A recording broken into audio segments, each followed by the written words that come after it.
Hey everybody, welcome back. I apologize for the delay in getting any new videos out in the past handful of weeks. We relocated OSB headquarters across town, and our new studio is still under work. I haven't set up my perfect lighting just yet, and there is a house being built next door. So if you hear annoying beeping in the background, that's a bulldozer. Anyway, this week I would like to talk about racing for fun. So, racing for fun is the idea that you can go to an event and not take it too seriously and not be upset by the results. So, it is predicated on your mental stability to go somewhere either out of shape, undertrained, overtired, and still enjoy the day. So, let's talk about that from a beginner standpoint up through advanced. So, for a beginner, most events are going to be intimidating no matter how you slice and dice it. So, the approach I'd like you to take for these funner events, whether it's a local 5K or a local sprint triathlon, is that you go into it with the idea of I'm going to work on my transitions, I'm going to try to have as much fun as I can while developing my skills. Because at the beginner level, you need to work on pacing, nutrition, dealing with anxiety and discomfort. So all of the stuff that comes with racing that you would gain more experience over time, you're going to have to deal with in this compact race day. So you go in and say, I'm going to do the best I can and just enjoy myself. I'm not going to sweat the results. You can use the results that you get out of these as a benchmark moving forward. So you say, okay, that 10-mile bike, I did a 40-minute. Maybe the next one I do, I'll do a 38-minute or something like that. But the goal here is not to get frustrated, not to be upset, but you finish the day and you're happy you were there.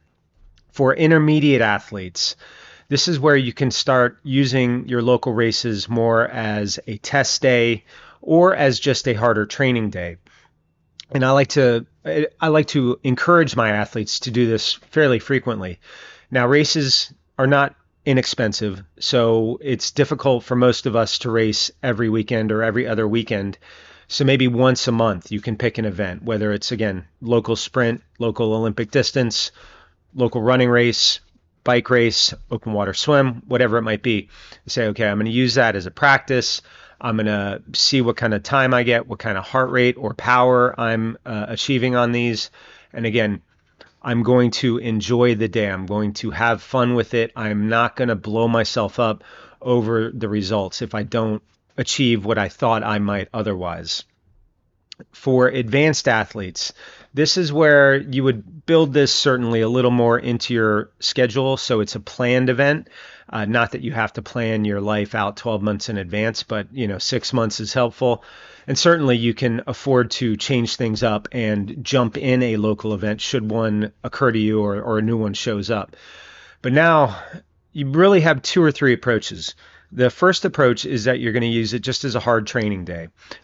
Again, I want to make a caveat that you are not going to yell at yourself if you don't feel great out there. You're just going to take it as the day comes.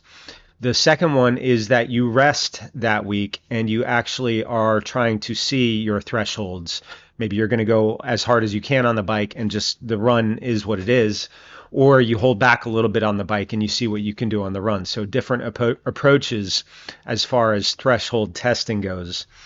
And the third one is you just go out there and you enjoy yourself. Maybe you're rested, maybe you're not rested whatsoever. But as an advanced athlete, you have the fitness to go out and give it a kind of hard effort and have a good time.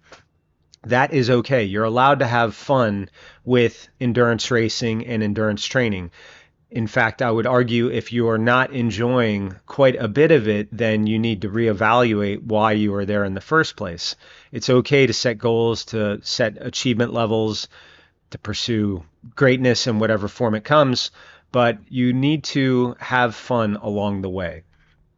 So the overall theme on racing for fun is A, no pressure on yourself or very little pressure. B, You do not get upset about the results. You can't go into a race saying, I'm here for fun, and then be angry the rest of the day because you were tired going into it. That doesn't work. If you know that you have difficulty with that, then yeah, you may be better off planning your events and resting that week. And the third one is use it as an opportunity to socialize with all the people that you see at the training events, at racing events. It's a great thing to go out and hang out for an hour or two after these and commiserate about how hot it was, how difficult the bike was, how warm the water was, whatever it might be.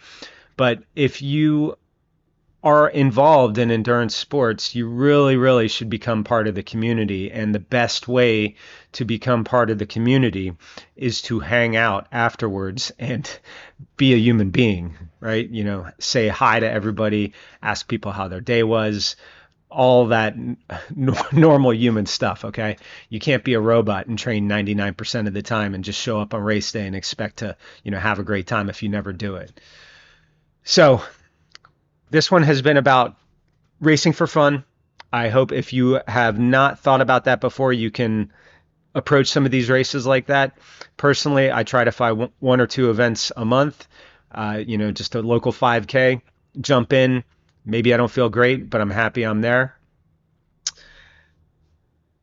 Don't forget to like and subscribe. I wish I had more to tell you today, but I'm still setting up the studio. So I'll see you next time. Bye.